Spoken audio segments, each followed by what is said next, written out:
Hello दोस्तों, नमस्कार। SM किसी चैनल में मैं आप सभी लोगों का दिल से बहुत बहुत स्वागत करता हूं। दोस्तों, इस वीडियो में बात होने वाली है बहुत ही इंपॉर्टेंट, देखा जाए तो 3 स्टॉक्स की बात होने वाली है। एंड ऐसे 3 स्टॉक्स दोस्तों जो कि एक ज़माने में मेरे पोर्टफोलियो के पार्ट थे। यस दोस्तों, मैंने वर्ड यूज़ किया पोर्टफोलियो के पार्ट थे करके। मतलब आप सभी लोगों को पता है बीच में बाजार में अच्छा खासा हम लोग को गिरावट देखने को मिला। एंड उसी में मैंने इन तीनों शेयर्स को 100% निकाल दिया अपने पोर्टफोलियो में से। मतलब मैंने प्रॉफिट बुकिंग की, लॉस कोई भी नहीं हुआ। एंड इनफैक्ट जो पैसा आया था मैंने डाइवर्ट भी कर दिया एंड वहाँ पे मुझे प्रॉफिट भी हो रहा है। बट पॉइंट ये उठता है कि मैंने जो शेयर्स को यहाँ पे बेचे, नीचे जा रहे थे, उसके लिए मैंने कुछ लॉजिक लगाए थे अपने। और वो वीडियो आज भी अवेलेबल है, आप लोग यूट्यूब करके देख सकते हो, जहाँ पे मैंने भी आपको कहा था कि इन शेयर में ज़बरदस्त गिरावट आ सकती है, आप लोगों ने भी अलर्ट रहना चाहिए। दोस्तों, अगर हम लोग देखें तो जो बात मैंने आप लोगों को बोली थी बिल्कुल उसका क्या हो चुका है, उल्टा हो चुका है। मतलब हम लोग कह सकते थे, मेरा जो प्रेडिक्शन था वो 100 नहीं बल्कि 200% गलत जाते हुए देखने को मिल रहा है। एंड इसी के चलते हम लोग उसी मिस्टेक्स की यहाँ पे बात करने वाले। एंड जो लोग यहाँ पे डाउट पूछ रहे हैं, सर आपने जो शेयर्स यहाँ पे निकाले थे उसमें अभी आप लोग वापस री एंट्री करोगे क्या? अगर करना चाहोगे तो कौन से पैरामीटर्स देखना चाहोगे? अगर नहीं कर रहे हो तो क्यों नहीं कर रहे हो? उसी से रिलेटेड आप गलत क्यों गए, उससे रिलेटेड भी एक वीडियो बना दीजिए। तो फाइनली इससे रिलेटेड हम लोग डिटेल एनालिसिस यहाँ पे करने वाले, बात करने वाले। जैसे कि मैं बार बार बोलता हूँ, खुद मिस्टेक करके तो सीखना ही चाहिए। ये तो हर कोई, मतलब बोलते ना, लाइफ में आगे ऐसे ही बढ़ता है। बट दूसरों ने किए हुए मिस्टेक्स भी अगर आप लोग उससे भी कोई इंपॉर्टेंट पॉइंट्स निकाल पाओ तो भी, मतलब बोलते ना, आप में प्रोग्रेस हो सकती है। तो चलिए दोस्तों, इस वीडियो में हम लोग यहाँ पे बात करने वाले उन्हीं 3 स्टॉक से रिलेटेड। एंड आगे में क्या इसमें एंटर करूंगा या नहीं करूंगा, उससे रिलेटेड जितनी भी बातें ओपनली मैं आपके सामने यहाँ पे रखने वाला हूँ। वीडियो को स्टार्ट करने से पहले कुछ इंपॉर्टेंट चीज़ कहना चाहूँगा। जैसे कि आज के दिन की बात करें तो 2 वीडियोस अपलोड हो चुके हैं। एक टाटा ग्रुप का तो आप लोगों ने देखा होगा, एंड ये सबसे पहले 12, 11, साढ़े 11 के आसपास ये वीडियो आ चुका था कि आने वाले नेक्स्ट 5 दिन में मार्केट में क्या क्या हो सकता है, उससे रिलेटेड आप लोगों को ये वीडियो हेल्प कर देगा। दोनों वीडियो की लिंक नीचे डिस्क्रिप्शन बॉक्स में मिल जाएगी। एंड किसी ने फर्स्ट टाइम विजिट किया स्टॉक मार्केट क्लासेस को भी, चैनल को सब्सक्राइब कर लेना, यहाँ पे भी आप लोगों को बहुत कुछ सीखने को मिल जाएगा। दोस्तों, हम लोग यहाँ पे बात करने वाले एक एक स्टॉक को पकड़ के बात करेंगे। तो नंबर 1 इंडिगो। यस दोस्तों, जो लोग इस चैनल को बहुत, मतलब 2 साल तो हो चुके हैं आराम से, एंड जो इस चैनल को फॉलो करते हैं उन सभी लोगों को पता है इंडिगो मैंने 1400 पे बेच दिया था, पूरा का पूरा 1400 पे बेच दिया। एंड आज आप देख सकते हो ये 1727 पे चल रहा है। मतलब कोई बोलने की ज़रूरत नहीं, सीधी सीधी बोलते हैं ना, मेरे एनालिसिस फेल होते हुए यहाँ पे देखने को मिल रहे हैं। मतलब मेरा जो लॉजिक था कि मैंने यहाँ पे बताया था कि क्यों ऐसा स्टॉक ये मतलब नीचे जा सकता है। ऐसी बात नहीं है कि स्टॉक नीचे नहीं गया, ये 1000 के भी नीचे गया था। ऐसी बात नहीं है कि ये नीचे ही नहीं गया। मैं आप लोगों को यहाँ पे बता दूँ तो ये स्टॉक लगभग 700 के रेंज में आया था, 700 to 800 के रेंज में। आप लोगों को यहाँ पे मैं दिखाना चाहूँगा, ये देखिए 771 तक ये स्टॉक आया था। तो बहुत ही अच्छी तरीके से गिरावट हम लोग को इस स्टॉक में भी देखने को मिली थी। हम लोग एक काम कर रहे थे, 1 साल का चार्ट पैटर्न देखते, ये देखिए आप लोगों को यहाँ पे देखने को मिल जाएगा। ये 700 के रेंज में भी हम लोग को देखने को मिला था। बट वहाँ से हम लोग को एक अच्छा खासा कमबैक देखने को मिला। एंड ये जो कमबैक है, एक सेकेंड में स्क्रीन के ऊपर, ठीक है। अभी आप लोग देख सकते हैं, ये यहाँ पे जो कमबैक हम लोग को देखने को मिल रहा है, ये कमबैक मैंने एक्सपेक्ट नहीं किया था, मतलब इतने फास्ट रिकवर होगा। एंड इसी से रिलेटेड यहाँ पे हम लोगों की गलती हो गई, हम लोगों की नहीं बोलनी चाहिए, मेरी गलती यहाँ पे हो गई। एंड वो गलती क्या थी, उससे रिलेटेड हम लोग यहाँ पे बात करने वाले हैं। नंबर 1, जो आप मेरे पुराने वीडियोस देखेंगे उसी का रिपीटेशन में यहाँ पे करने वाला हूँ, जहाँ पे मैंने आपको बताया था कि जो कोविड, ये जो चीज़ है उसके रिलेटेड मैंने डिसीजन लिया था कि कोरोना वायरस बहुत ज़्यादा स्प्रेड हो रहा है। एंड कोरोना वायरस ये सिर्फ इंडिया की समस्या नहीं, पूरे दुनिया की समस्या है। तो लॉजिक के हिसाब से मैंने आप लोगों को ये भी कहा था कि अगर ये इंडिया है एंड इंडिया में कोविड का ग्राफ बहुत ज़्यादा बढ़ना शुरू कर देता है, बाकी कंट्रीज़ कभी भी नहीं चाहेंगे कि इंडिया के फ्लाइट्स उनके धरती पे ऊपर लैंड हो जाए। इसीलिए ये एक सिंपल सा, ये एक लॉजिक था जो मैंने आप लोगों को यहाँ पे बताया था कि मुझे ऐसा लगा था कि इसके बदौलत जो एयरलाइंस वाली कंपनी रहेंगी उनको बहुत ज़्यादा दिक्कतें फॉलो करना पड़ सकती है एंड ये स्टॉक्स नीचे आएंगे। यही एक सिंपल लॉजिक था, और कोई लॉजिक आपको मिलेगा नहीं। एंड ये इस लॉजिक को और भी तड़का मिल गया जब वॉरेन बफे जी ने भी ये बोल दिया कि मे बी एयरलाइंस के सारे चारों के चारों स्टॉक्स उन्होंने निकाल दिए। मुझे ऐसा लगे कि चलो अपनी थिंकिंग एकदम सही डायरेक्शन में। बट बाद में वॉरेन बफे जी को भी पछतावा और मुझे भी पछतावा हुआ, जो कि अभी आप लोग यहाँ पे देख सकते हो। स्टॉक अभी 1700 पे, मतलब सीधी सीधी जो बात मैंने सोची थी कि एयरलाइंस का बिजनेस बहुत ही ज़्यादा हैम्पर्ड हो जाएगा, वैसे तो कुछ हुआ नहीं। आप देख सकते हैं आज भी फ्लाइट्स उड़ रहे हैं। इनफैक्ट अभी तो डोमेस्टिक लेवल की अगर हम लोग बात करें तो प्री कोविड लेवल तक हम लोग पहुँचते हुए देखने को मिल रहे हैं। थोड़ा सा जो मैंने थिंकिंग किया था, थोड़ा सा नहीं बहुत ही बोलना चाहिए, वो बहुत ही एग्रेसिव लेवल पे किया था। मतलब जैसे मैं हमेशा आप लोगों को बोलता हूँ, मैं स्टॉक मार्केट में बहुत आगे की सोचते रहता हूँ। और मैंने ये भी सोच के रखा है कि कभी कभी वॉर भी हो जाएगा वर्ल्ड वॉर भी हो जाएगा तो भी चलो ठीक है, मतलब ऐसा सोच के रखा है कि कभी तो होने वाला है फ्यूचर में। हमारी बॉर्डर आप सभी लोगों को पता है कैसे कंट्रीज़ के साथ लगी हुई है। सो ये सारी थिंकिंग है, बट ऐसी चीज़ कभी लाइफ में नहीं सोची थी कि प्राइम मिनिस्टर आएंगे टीवी के ऊपर एंड आपको कहेंगे कि 21 दिन घर से बाहर नहीं निकलना है, लॉकडाउन है। सो इसके कारण हम लोग कहते हैं ना कि जो कोविड का डर था वो बहुत ही ज़्यादा था, एंड वो डर यहाँ पे मेरे पोर्टफोलियो के ऊपर या फिर आप इन्वेस्टमेंट स्ट्रैटेजीज़ के ऊपर भी क्लियर कट देखने को मिला। सो यही एक लॉजिक मैंने अप्लाई किया एंड इसके चलते मैंने डिसीजन लिया कि चलो एविएशन सेक्टर से कंप्लीट निकल लेते हैं। सब कुछ जब नॉर्मल हो जाएगा, वैक्सीन की न्यूज़ आ जाएगी, तब हम लोग एक बार इसके बारे में सोच लेते हैं। सो इसी के कारण मैंने एग्जिट लिया एंड आप देख सकते हो आज ये स्टॉक अच्छे खासा यहाँ पे भाग रहा है। सो रिजल्ट तो आपके सामने कि यहाँ पे क्लियर कट गलत जाते हुए देखने को मिला है, बट हम लोग ये भी देखेंगे कि ये स्टॉक भागा क्यों। ऑब्वियसली क्योंकि अगर आप इन कंपनीज़ के क्वार्टरली नंबर्स देखोगे तो बहुत ही टेरिबल है, मतलब माइनस में चल रही है कंपनी, नेगेटिव लॉस है, पूरे के पूरे प्रॉफिट में नहीं है। देन स्टिल ये कंपनी भागते चली जा रही है, क्योंकि हम लोग यहाँ पे कह सकते हैं सरकार की तरफ से इनको बहुत ज़्यादा मदद मिल रही है। मतलब अगर मैं बात करूँ कि फ़्लाइट्स अगर ये यहाँ पे उड़ती है, एक छोटा सा ऐसे परफेक्ट मत पकड़ लेना, मैं आपको नंबर्स में सिर्फ एग्जांपल दिखाना चाहूँगा कि फ़्लाइट्स जब उड़ती है, फॉर एग्जांपल उनका नुकसान हो रहा था 40,000 का पर फ्लाइट, बहुत ही छोटा है बट एग्जांपल दे रहा हूँ। 40,000 का नुकसान हो रहा है क्योंकि ऑक्यूपेंसी बहुत ही कम है, डिस्टेंस छोड़ के बैठना पड़ता है। बट सरकार ने बाद में इनके लिए इंसेंटिव्स ला दिए। इंसेंटिव मतलब इनको पैसा नहीं दिया, तो उनके लिए इनडायरेक्टली इनके अकाउंट में पैसा कैसे आ गया। तो यहाँ पे आप सभी लोगों को पता है ये है डेस्टिनेशन, ओके, एंड यहाँ से फ़्लाइट उड़ने वाली है एंड यहाँ तक फ़्लाइट को पहुँचना है। बट यहाँ पे आप लोगों को बताना चाहूँगा ये रेस्ट्रिक्टेड एरिया है। यहाँ पे एयरफोर्स ने बताया कि आप लोग फ़्लाइट्स नहीं उड़ा सकते, अगर वहाँ पे फ़्लाइट गई तो उनको शूट करना भी पड़ सकता है, ऐसे बहुत सारे सेंसिटिव एरिया रहते हैं। सो सरकार ने एयरफोर्स के साथ बात की एंड कुछ एरिया जो यहाँ पे आप देखते हो इतना बड़ा था, सेंसिटिव एरिया था, रेस्ट्रिक्टेड एरिया था, वो कम कर दिया उन्होंने। सो उससे क्या हो गया, पहले फ़्लाइट ऐसे गोल घूम के जाती थी एंड इसके लिए 40,000 रुपया 50,000 रुपया पर फ्लाइट एक्स्ट्रा जाता था, तो वो सरकार ने कम कर दिया, इसको हटा दिया एंड बाद में फ़्लाइट डायरेक्टली ऐसे जाने लगी। सो आधा घंटा फ्लाइट जल्दी पहुंचने लगी एंड 40,000 यहाँ पे पर फ्लाइट का फ़ायदा भी होने लगा। सो इस तरीके की सरकार के बैकिंग की वजह से इन कंपनीज़ में हम लोग को अच्छी खासी जंप भी देखने को मिली।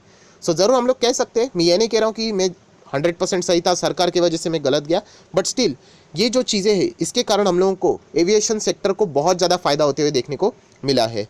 सो ये सबसे पहले रीज़न था जो कि मैंने आप लोगों को बताया कि मैं गलत क्यों गया, क्योंकि मैंने कुछ ज़्यादा ही कोविड को, मतलब बोलते हैं ना, आप सभी लोगों को पता है बाजार गिर रहा था, तभी तो जो फ्लाइट्स वाली जो चीज़ें थी उनके ऊपर बहुत ही नेगेटिव यहाँ पे मैं हो चुका था। तो ये तो हो गई सारी पास्ट की बातें। अभी आप लोग पूछोगे सर तो फिर क्या अभी आप लोग वापस री एंट्री लेने की सोच रहे हो? सो दोस्तों मेरा आंसर बहुत ही मैं क्लियर कट देना चाहूँगा कि अभी भी मैं इसमें री एंट्री नहीं लेने वाला हूँ, मतलब अभी भी नहीं लेने वाला हूँ, चाहे वो शेयर कितना भी बढ़े। देखिए 1700 है, कल 2700 भी गया तो भी मुझे कोई फ़र्क, देखिए बुरा लगेगा, फ़र्क नहीं पड़ेगा, मतलब बुरा तो लगेगा, ऐसे थोड़ी है, बट अभी भी मैं री एंट्री नहीं लेने वाला हूँ। क्यों? क्योंकि जैसे मैंने आप लोगों को कहा कि अभी भी इनके रिजल्ट उतने स्ट्रॉन्ग नज़र नहीं आ रहे। देखिए मैं एक फंडामेंटल एनालिस्ट वाला आदमी हूँ और मैं रिजल्ट का भूखा रहता हूँ, मुझे रिजल्ट देखने को मिलने चाहिए कि कंपनी अच्छा काम कर रही है। सो तो मैं यहाँ पे इन्वेस्ट करने के लिए रेडी हूँ। विदाउट रीज़न अगर यहाँ पे इंसेंटिव मिलके अगर स्टॉक्स भाग रहे हैं तो मैं ऐसे कंपनी से थोड़ी देर दूर हो जाता हूँ। मैं ये नहीं कह रहा हूँ कि कंपनी ख़राब है, देखा जाए तो इनकी तो मोनोपोली ही चल रही है इंडिगो की देखी तो, क्योंकि इनके जितने भी कॉम्पिटिटर्स है वो साइडवेज होते हुए देखने को मिल रहे हैं।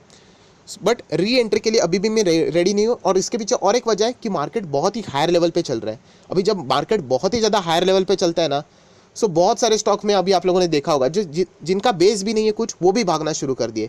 सो असली कौन सा स्टॉक में दम है वो तो मार्केट करेक्ट करेगा। देखिए फॉरेन इन्वेस्टर कब पैसे निकालेंगे किसको पता नहीं। सो जब वो पैसे निकालेंगे बड़े पैमाने के ऊपर, तब हम लोग कह सकते हैं बाजार अच्छा करेक्ट करेगा, तब समझ में आएगा कि कौन से स्टॉक में कितना दम है। सो तब तक मैं वेट यहाँ पे करने वाला हूँ, क्योंकि अभी तो फ्रेश बाइंग करने के लिए, एंड वो भी इंडिगो जैसे शेयर में, मैं तो रेडी यहाँ पे फिलहाल नहीं होने वाला हूँ। सो ये थी मेरी सबसे पहले मिस्टेक, एंड आगे की रणनीति भी क्या है वो भी मैंने यहाँ पे क्लियर बता दी। सो ये भी चीज़ देख लें दोस्तों, वॉरेन बफे जी भी गलत जाते हैं, मेरी बात तो छोड़ ही दीजिए, वॉरेन बफे जी जैसे इन्वेस्टर भी। सो ये चीज़ें सीखने लायक होती है। ये गलत कब जाओगे? जब आप खुद डिसीजन लोगे। अगर आपने मेरे दम के ऊपर डिसीजन लिया होगा, आपने क्या किया होगा? कमेंट सेक्शन में एक गाली छोड़ दी होगी, दैट्स इट, आपका काम खत्म, आपका एक्सपीरियंस भी जीरो, कुछ भी नहीं, नॉलेज भी जीरो। सो इसलिए कहता हूँ जितना हो सके अपने दम के ऊपर काम करना आपको आना चाहिए। तो चलिए दोस्तों, फर्स्ट स्टॉक तो हो गया, मैंने क्लियर कट बोल दिया, मैंने 1400 पे इसमें एग्जिट ले ली थी। आज अच्छा खासा 1700 के भी ऊपर है, यहाँ पे गलती हो चुकी है, बट अभी भी री एंट्री फिलहाल में नहीं लेने वाला हूँ, रीज़न बोल दिया है। आप चाहो तो रिवाइंड करके एक बार सुन सकते हो। अभी आ जाते हैं और कोई तो स्टॉक्स है एंड उनके ऊपर हम लोग बात करेंगे, तो वो है पीवीआर एंड आइनॉक्स। आप सभी लोगों को पता है ये भी दो मीडिया सेक्टर से जुड़े हुए स्टॉक्स है। और दोस्तों अगर मैं बात करूं तो मीडिया सेक्टर में भी मैं एग्जिट हुआ था, एंड पीवीआर की भी बात करूं तो ये भी मैं 1400 पे एग्जिट हुआ था, मुझे आज भी याद है। एंड स्टिल आप देख सकते हो ये 1400 के ऊपर है।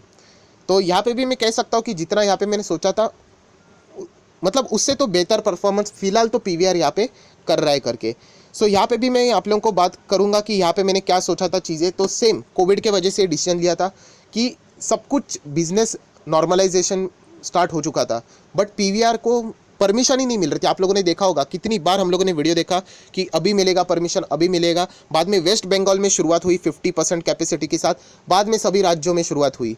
सो ये था नंबर 1 कि पीवीआर का बिजनेस सबसे ज़्यादा अभी भी बोलते हैं ना, जो तलवार की धार रहती है उसके ऊपर आज भी है वो पीवीआर का बिजनेस। क्योंकि मैंने ये भी लॉजिक आपको बताया कि अगर इंडिया में सेकेंड वेव आ जाता है, हमें नहीं पता आएगा नहीं आएगा, नहीं आए वो तो ही अच्छा है, बट अगर आ जाता है तो सबसे बुरा इम्पैक्ट इनके ऊपर ही आने वाला है। क्योंकि इनका बिजनेस अगर आप देखोगे तो ठंडा इन्वायरमेंट रहता है, राइट। अगर आप लोग देखोगे तो गैदरिंग होती है, मतलब पब्लिक की भीड़ होती है एक जगह पे, राइट। सो एक बहुत ही मतलब कोविड स्प्रेड होने के लिए अगर बोलते हैं ना परफेक्ट एनवायरनमेंट कोई चाहिए, तो उस टाइप की चीज़ें हम लोग को यहाँ पे देखने को मिलती है।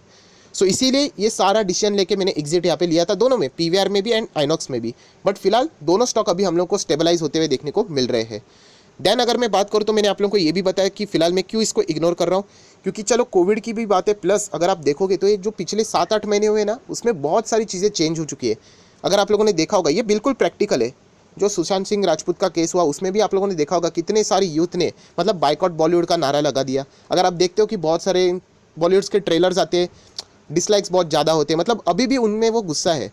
सो एक चीज़ें समझ में आती है कि इसमें मतलब बिजनेस किसका इम्पैक्ट होगा, वो पीवीआर का होगा, क्योंकि इनका एक तो काम है फिल्म दिखाना, काम है इनका, ये तो फिल्म बनाते नहीं है, राइट। सो वो एक फैक्टर है। एंड पिछले 7-8 महीने में और एक चीज़ इमर्ज होकर आई है, मतलब बहुत ही बड़े पैमाने के ऊपर, एंड वो है Amazon Prime, Netflix, right, Sony LIV. आप लोगों ने देखा होगा गजब की सीरीज़ आप लोगों ने, बहुत ही शानदार होते हैं, कोई टाइम पास नहीं, जो कि एक अच्छा कंटेंट प्रोवाइड करते हैं। सो ये सारी बातें देख के मैंने डिसीजन लिया था कि मैं इन दोनों स्टॉक से एग्जिट हो जाऊंगा। एंड मेरा आज का डिसीजन भी वही है कि फिलहाल मैं इन दोनों स्टॉक्स में भी, इनफैक्ट इन तीनों स्टॉक्स में भी, पीवीआर, आइनॉक्स एंड इंडिगो, इन तीनों स्टॉक में अभी भी मैं यहाँ पे फ्रेश एंट्री लेके शुरुआत नहीं करने वाला हूँ। कोई बात नहीं, ये कल 2000 गया फिर भी मुझे बुरा नहीं लगा, क्योंकि ये मेरी स्टडी है।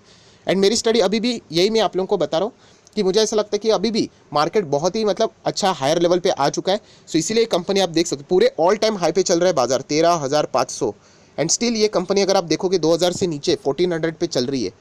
मतलब अगर पकड़ के चलो बाजार में गिरावट हो गई, फॉर एग्जाम्पल 13,000 आ गया, 12,500 आ गया, 12,000 आ गया, तो डेफिनेटली इसमें तो इतना दम नहीं है कि 1400 के परे निकले बाजार को काट के। सो ये ज़रूर नीचे कोलैप्स हो सकता है। तो ये जो थिंकिंग है, इसी के कारण ये तीनों स्टॉक में मैं अभी तक फिलहाल मैं क्या कर रहा हूँ, मैं अवॉइड कर रहा हूँ। अभी के हिसाब से अगर मैं देखूँ तो मेरी स्ट्रैटेजीज, मेरे जो लॉजिक्स है वो सारे गलत है।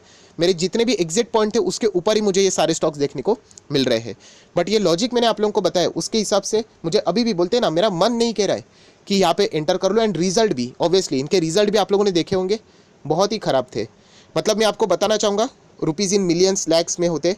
90,000 लास्ट टाइम का प्रॉफिट था, एंड इस वक्त का प्रॉफिट 900 था। ज़मीन आसमान का भी अंतर नहीं है, आकाश पाताल का अंतर है। सो जब तक कंपनी के रिजल्ट स्ट्रॉन्ग नज़र नहीं आते तब तक बोलते ना, मैंने जैसे शुरुआत में बोला, मैं रिजल्ट के लिए बहुत भूखा रहता हूँ। सो तब तक तो मैं फिलहाल यहाँ पे अवॉइड ही करने की कोशिश यहाँ पे करने वाला हूँ। मैं कोई आपको फोर्स नहीं कर रहा हूँ कि आप भी फॉलो करो, आपका हर एक का अपना अपना स्टडी होता है। मैं सिर्फ आपको बता रहा हूँ कि मेरी जो गलती हुई है, आप चाहो तो उससे भी यहाँ पे कुछ सीख ले सकते हो। जो भी अच्छे पॉइंट्स आपको ले रखते हैं वो आप लोग यहाँ पे पिक कर सकते हो, जो बुरे लगते हैं उसको आप लोग स्किप कर सकते हो। सो वीडियो को क्लोज करने से पहले वापस डिस्क्लेमर में यही कहना चाहूँगा, ये सारी बातें मैंने अपने पॉइंट ऑफ व्यू से की है, मेरी कोई पर्सनल यहाँ पे दुश्मनी नहीं है किसी स्टॉक से related. And again in 3 stocks को अभी भी मैं अवॉइड कर रहा हूँ। जब मार्केट बहुत ही अच्छी तरीके से करेक्ट हो जाएगा तब मैं देखना चाहूँगा कि इनका परफॉर्मेंस कैसे, कंपनी के क्वार्टर्स के नंबर्स कैसे, वो देखना चाहूँगा।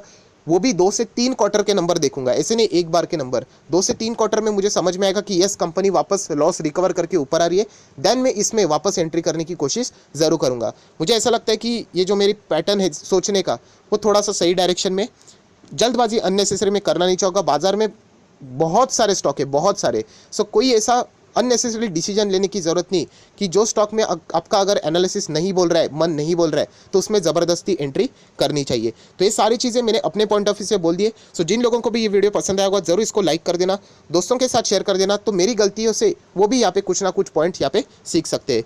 सो that's it, thank you very much दोस्तों, we will be meeting our next video, तब तक के लिए बाय बाय।